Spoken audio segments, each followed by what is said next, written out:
Le problème de Vladimir Poutine aujourd'hui, ce n'est pas moi qui le dis, c'est sa banque centrale, dont je salue la gouverneure, Madame Nabiulova, qui mérite le prix Nobel d'économie pour avoir sauvé l'économie russe, l'avoir transformée, mais elle est à sec, de par ses propres documents.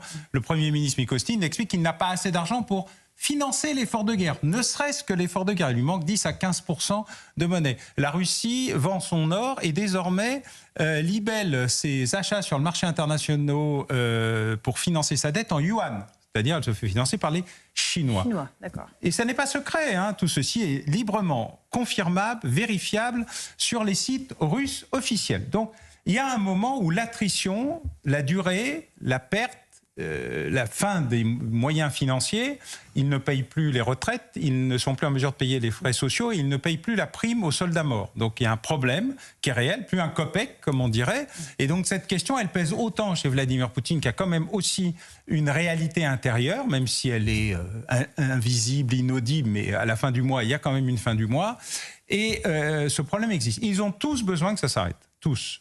J'ai toujours dit que l'économie russe ne serait pas mise à genoux en 2025 ni en 2026. C'est la vérité. Ils produisent, ils produisent, ils produisent. Jean Yakovlev a souvent dit, ils sont au bord de l'effondrement. Ah bah écoutez, oui, mais il le dit depuis 2023, Michel. Et c'est pas vrai. Voilà, c'est comme ça. Que peut-on attendre d'un Vladimir Poutine ? Rien que son effondrement qui viendra un jour. C'est ce que. Alors, ça fait 3 ans que je le crois, et on me dit ça, c'est pas encore fait, etc. La logique de son régime, c'est l'effondrement. Il arrive au bout du bout financièrement, il y arrive humainement.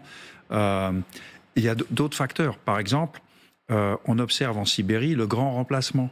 Vous savez, la théorie du grand remplacement en France, on est menacé, etc. Je ne sais pas où on en est pour la France. Ce qu'il y a de sûr, c'est qu'en Sibérie, les Chinois et les Nord-Coréens sont en train de remplacer les Russes.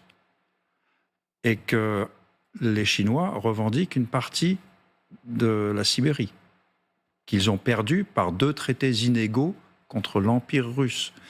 La vérité des prix, c'est que son économie, voilà, elle continue.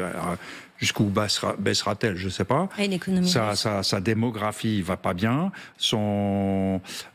Et d'autres facteurs de long terme, des facteurs souterrains, continuent à miner son pays. Donc là, il est inflexible parce qu'il est dans une canule, il ne sait pas quoi faire d'autre. Il s'est mis dans une canule, donc il faut qu'il avance. Les États-Unis négocient avec l'OTAN, qui négocient avec les Européens, qui parlent aux Ukrainiens, voilà, qui à la fin se mettent d'accord sur une proposition qui sera rejetée par Vladimir Poutine, puisque tout le monde sait que Vladimir Poutine veut ce qu'il veut depuis le début, et il est d'une cohérence absolument parfaite. Il veut le petit bout de Donetsk qu'il n'a pas eu.